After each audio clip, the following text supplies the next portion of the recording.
Move on to R2, receive a presentation from the Shasta County District Attorney regarding the prosecutorial process. At this time, I'd like to invite up DA Bridgett. And Chair, just FYI, our projector, obviously, as everybody has seen, I've been battling it all morning, so we will go without the projector. I will be able to push the PowerPoint presentation to the supervisors and the live stream, and then we have copies available for members of the public in the back of the room. Thank you.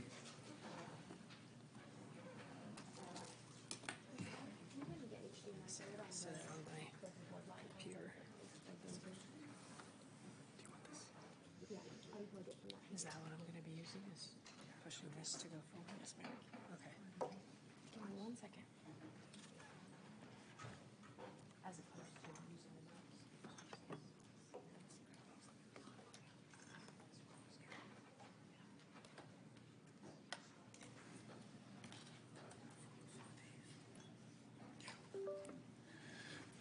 While Ms. Blankenship is doing that, I'll give a little bit of background. As some of you know, about a month ago, in one of my board reports, I had talked a little bit about a few different constituents coming to me asking some questions about the prosecutorial, not just process, but about the urgency of when crimes are committed, when are those put into what this one particular constituent called the funnel, and asked me, and I said I wouldn't know, you'd have to contact the district attorney's office. And then through that came just a request of myself asking CEO Rickard if Ms. Bridgett could come in and our district attorney's office could present. So I'm thankful that our district attorney came in herself and make a presentation around just the hierarchy of what crimes are prosecuted first, so on and so forth.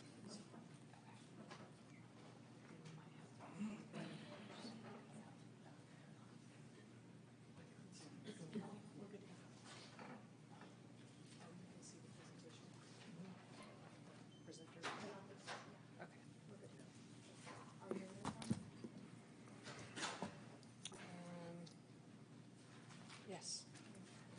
You're on slide 2. Does this go longer?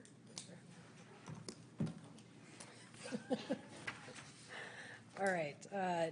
Chairman Cry, members of the Board of Supervisors, Stephanie Bridgett, District Attorney. Thanks for being patient here while we get the technology working. I brought copies for people that are in the audience. I hope everybody has a copy of the presentation because apparently our projector is not working. So I'm here to discuss with you guys the kind of the anatomy of the flow of a case through the district attorney's office. First and foremost, it's important to know that the role of the prosecutor is to seek truth, do justice. That is our motto of our office, and that is what all prosecutors do.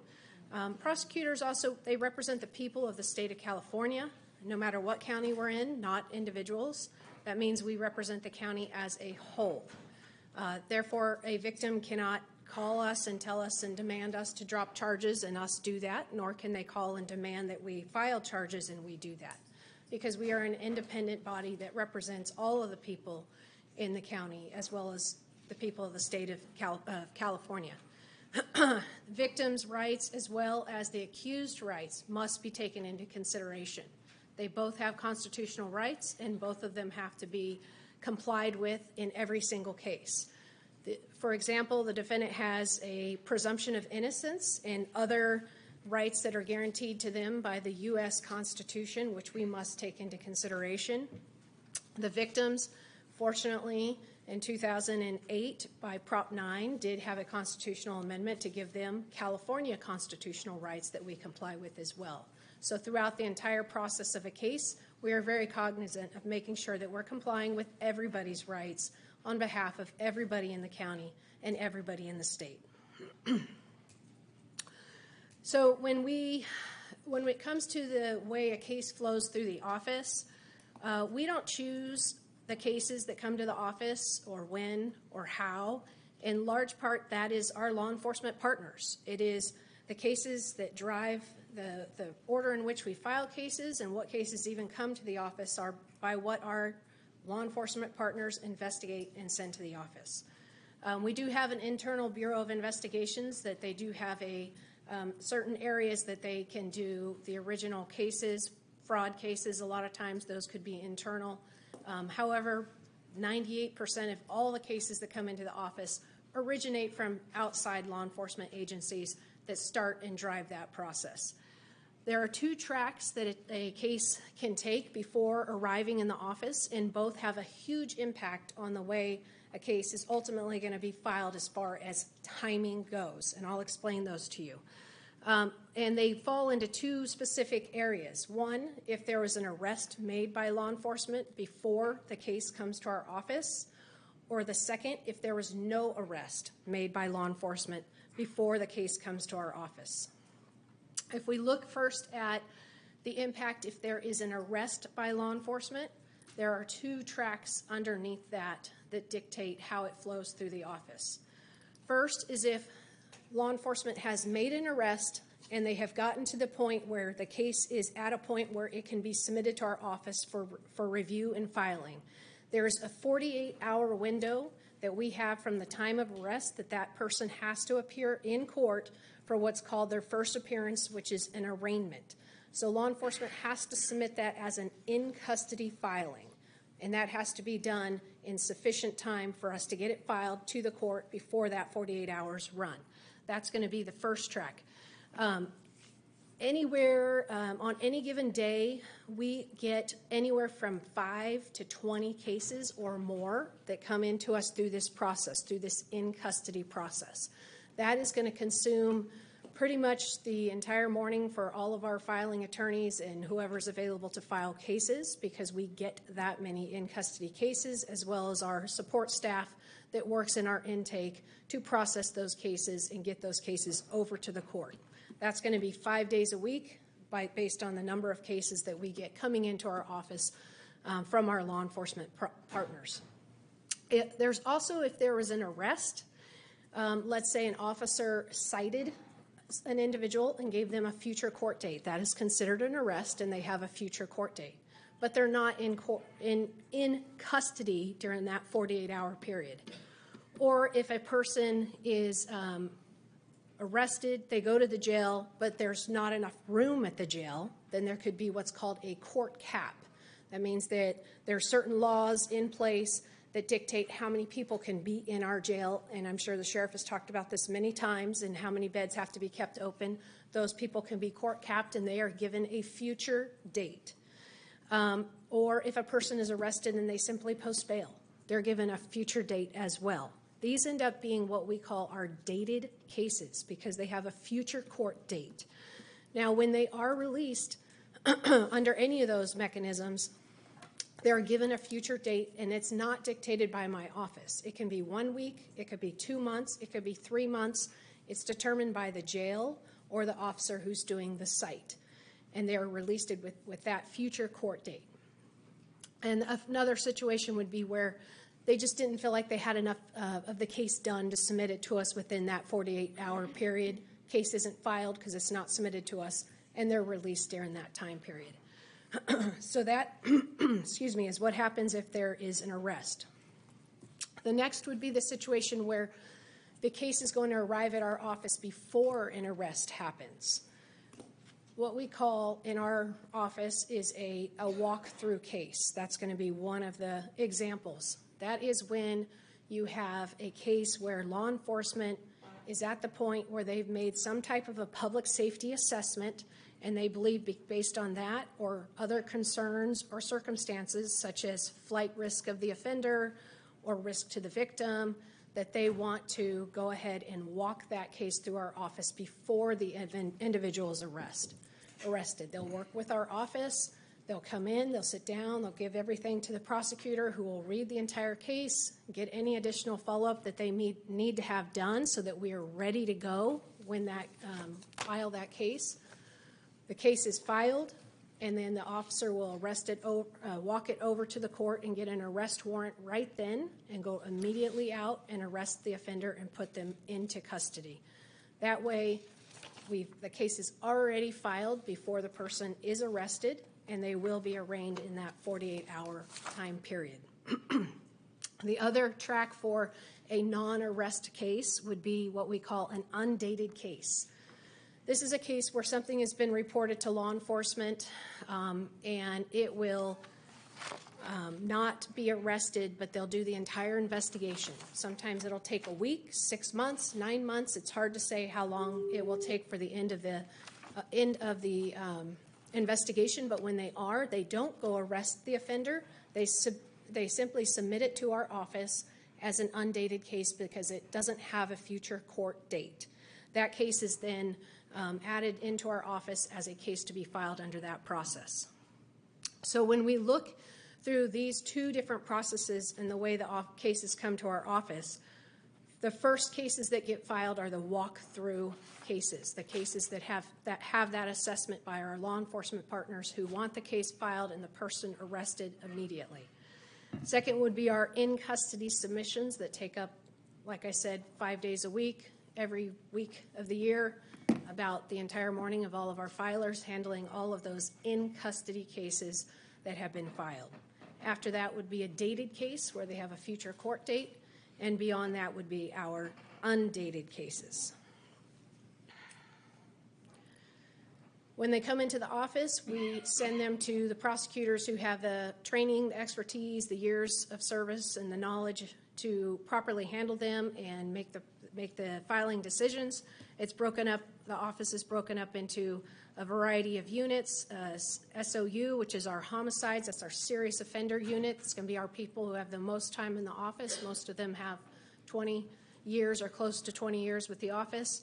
The family violence unit, that's going to handle all of our child molest, our child physical abuse, adult sexual assault, stalking, domestic violence, elder abuse, all the crimes that impact a family.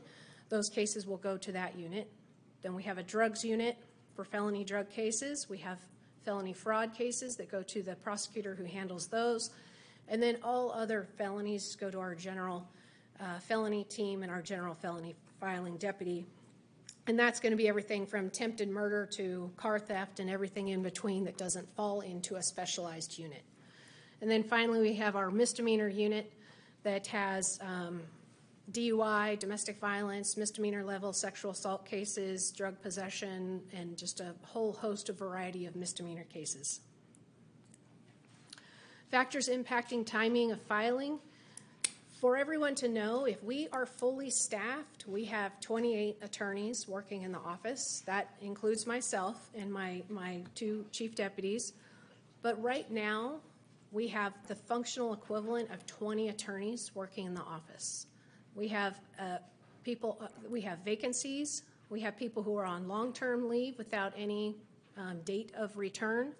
We have people on medical leave, and we've underfilled a couple positions to try to take off some of the load. So that is quite a significant vacancy rate, and it's a vacancy rate that we're seeing not just in Shasta County, but we're seeing it up and down the state of California, and unfortunately across the nation.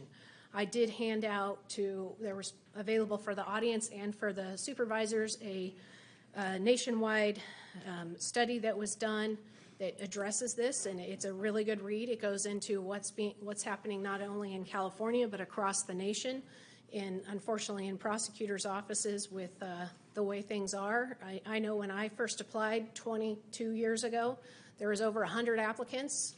We're lucky if we get one every 2 or 3 weeks in a continuous recruitment. The times have really changed.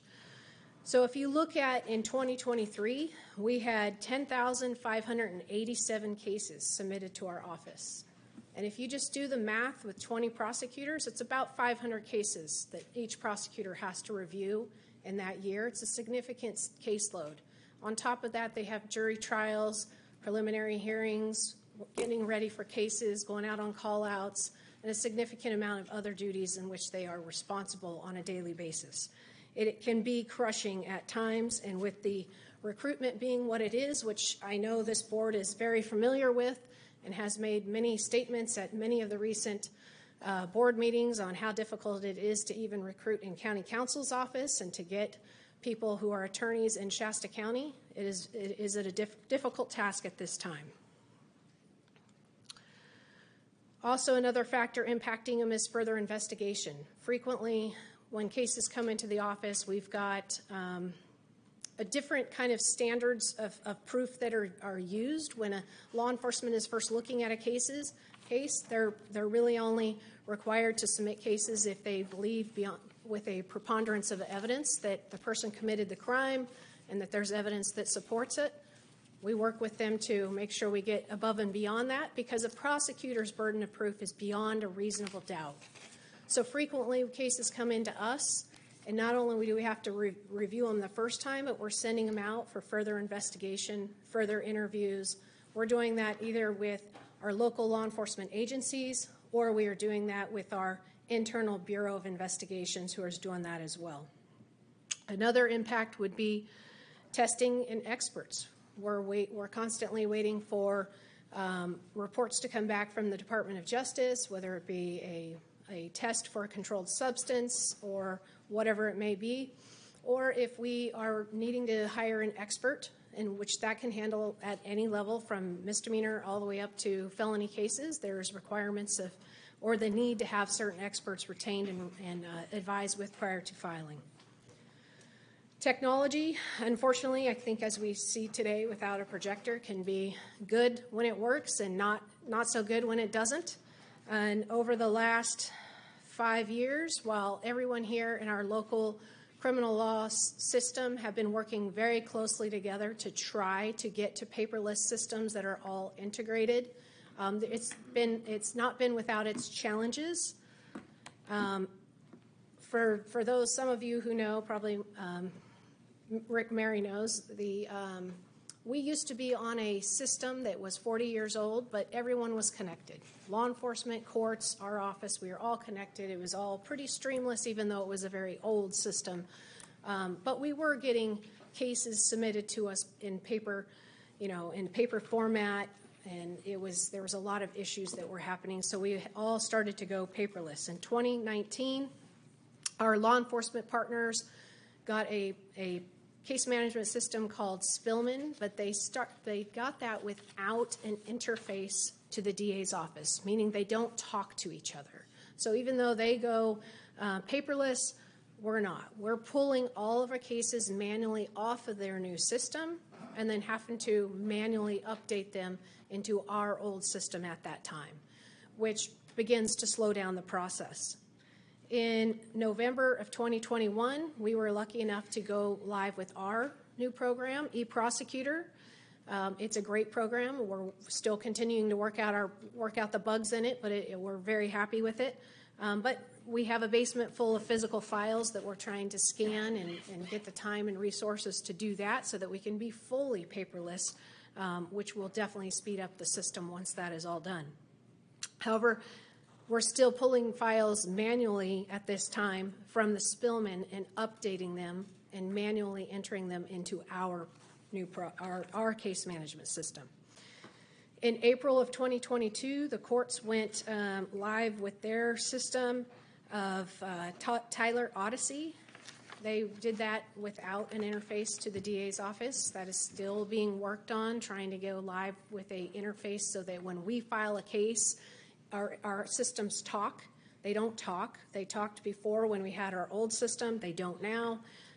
So what that means is when they went live with that, we had to start sending over stuff, creating manual documents to send our cases over to them on top of what we were already doing.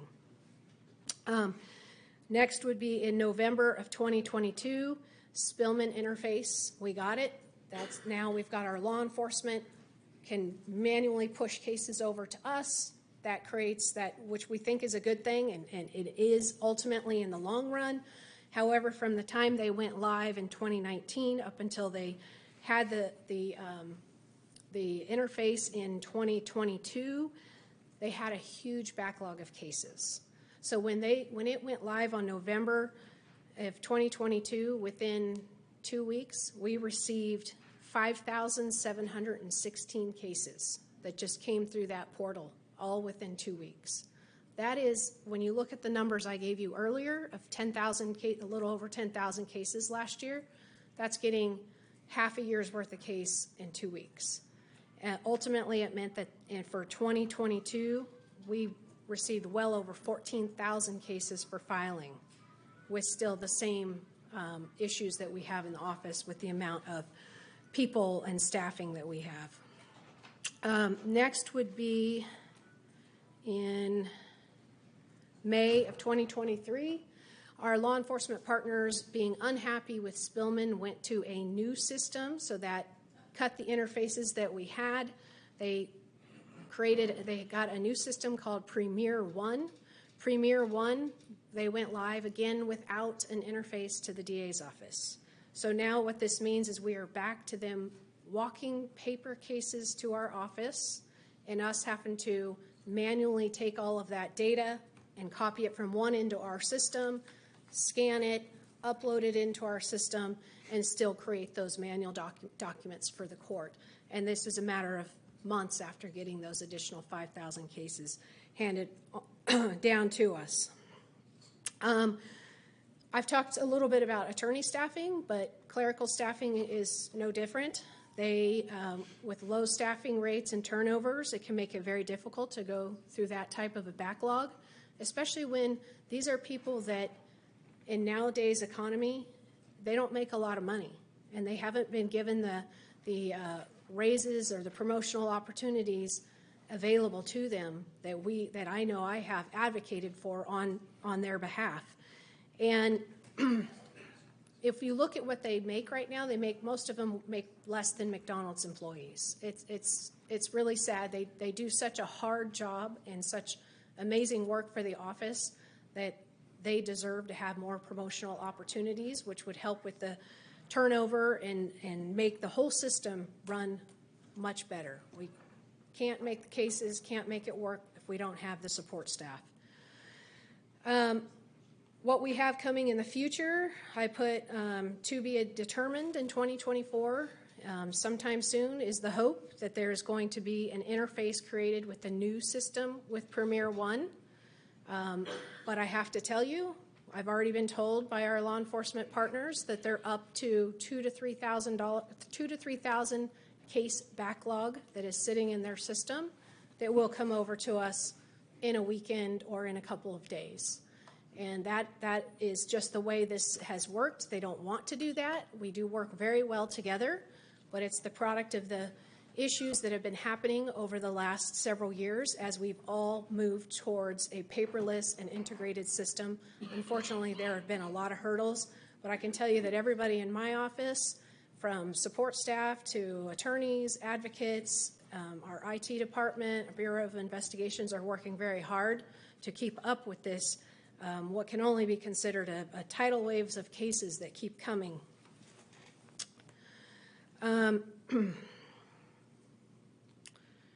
So this is, I kind of put together a graphic that kind of shows the way this is working, because when you think about our office, you might think our local agencies send us cases, and that's it. But we get cases from Department of Justice, FBI, ABC, APD, RPD, CHP, and many, many others. And like I said, last year, they sent us 10,587 cases in 1 year. With the staffing that we have, unfortunately, it does create a bottleneck in the office. We need additional staffing. We need the ability to get the additional attorneys on board and get them in a position, as well as staff, so that they can turn over these cases faster and it doesn't become the bottleneck that it has become. And then when you look at the Shasta County courts, they're really no better.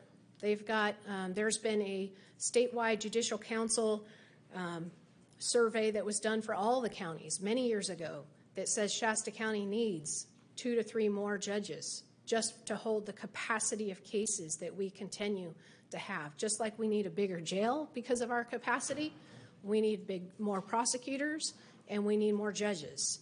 If we don't get any of those and that system doesn't work together, there's going to be a bottleneck. Our prosecutors, I'm proud to say that they work nights, they work weekends, frequently they work in 7 days a week, very hard, taking on all these extra caseloads and all these extra burdens to make sure that they keep our community safe. And this is without any additional pay. They don't get overtime. They're there because they love what they do and they love protecting the community, and they keep doing that, but that does lead to burnout because they have families. And a lot of people, when they move on for higher paid jobs and less stress and less caseload.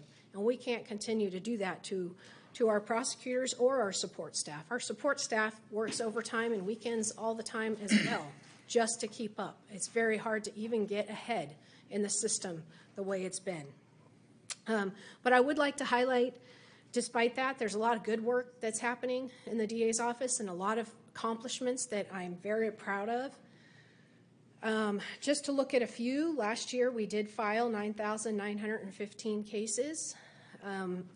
According to the most recent statewide study, we still are number 2 in prison commitments per capita, meaning we send number 2 in the state number of people to state prisons. So we are definitely very tough on crime. Over the last 12 months, 17 child molest and physical abuse cases where the offenders were sent away for a very long time for a combined total of over 500 years to life. We resolved 15 different murder defendant cases with trials, pleas, whatever it may be, for a combined sentence of over 330 years to life. Those are really bad criminals that we are keeping off of the streets and working very hard on.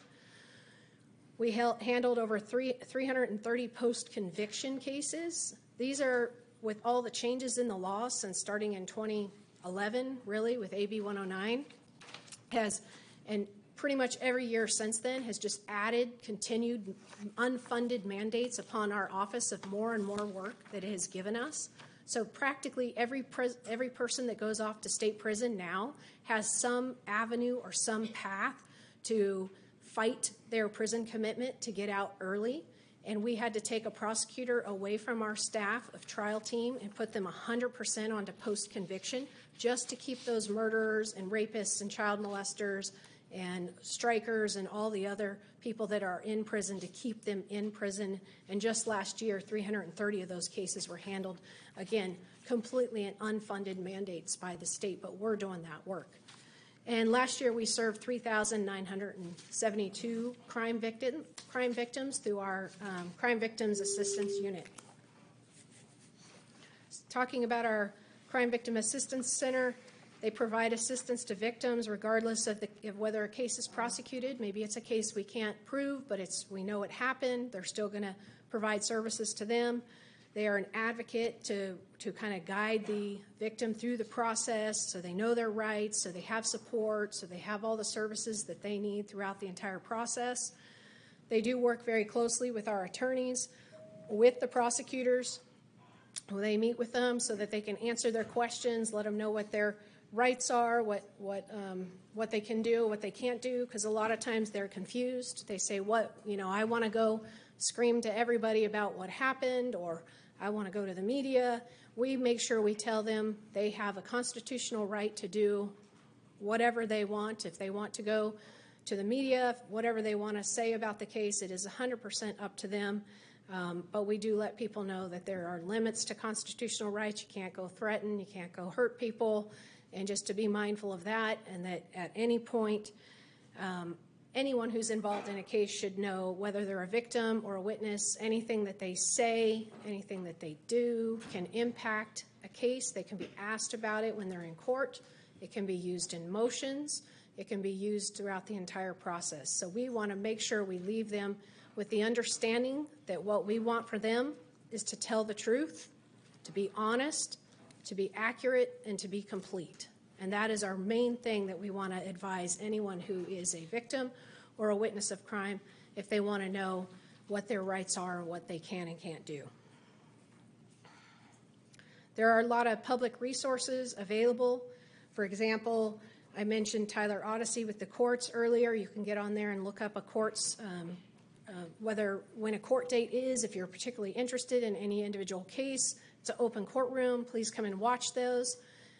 For those of you who have the handout that is on there, there's the California Department of Corrections and Rehabilitations have an inmate locator that can give a lot of resources on where someone is being housed, when their parole date is. Our Crime Victim Assistance Unit online, we answer a lot of questions on there, and you're able to reach out to the Office of Victim and Survivor Rights. They can also give you some of the similar type services, and the Shasta County Jail in Custody has that as well, if you want to know if someone is in custody. How can the public help? How can you help as the public? Is, if you've got someone coming to you who's a victim of a crime, Listen to them, validate them, believe your friend, believe your loved one, and make sure you manage your own emotions when you're talking to them. Please avoid judgment or blame, and make sure you check in with them, and make sure you help them seek the resources that they can. If you or someone you know who is a victim, please make sure you call our Crime Victim Assistance Center at 530-225-5220. How the board can help: continue to support tough on crime legislation. I know that comes to you and you guys get presentations and you write letters to support that and you lobby for that. Continue to oppose soft on crime legislation. The state has gone very far away from being public safety friendly, and you definitely have a voice in order to continue to make sure Shasta County is heard on our feelings on any new legislation. Fully fund the DA's office. We need competitive pay. We need the ability to get people in and keep them. It's very difficult to compete with the private sector. And include hiring bonuses and retention bonuses. That's something that hasn't been done before up and down the state, but it's occurring now. Butte County just got, just about a month or two ago, $30,000 signing bonuses and $15,000 retention bonuses for their prosecutors because they have the same inability to recruit, and we are directly in competition with them. So they're not going to come to Shasta County, they're going to go to Butte County and get a $30,000 signing bonus. Yolo County, Yuba County, Placer County, all similar sized counties get $5,000 hiring bonuses. We have got to get on board, or we're going to continue to have a backlog and we're going to continue to have a bottleneck.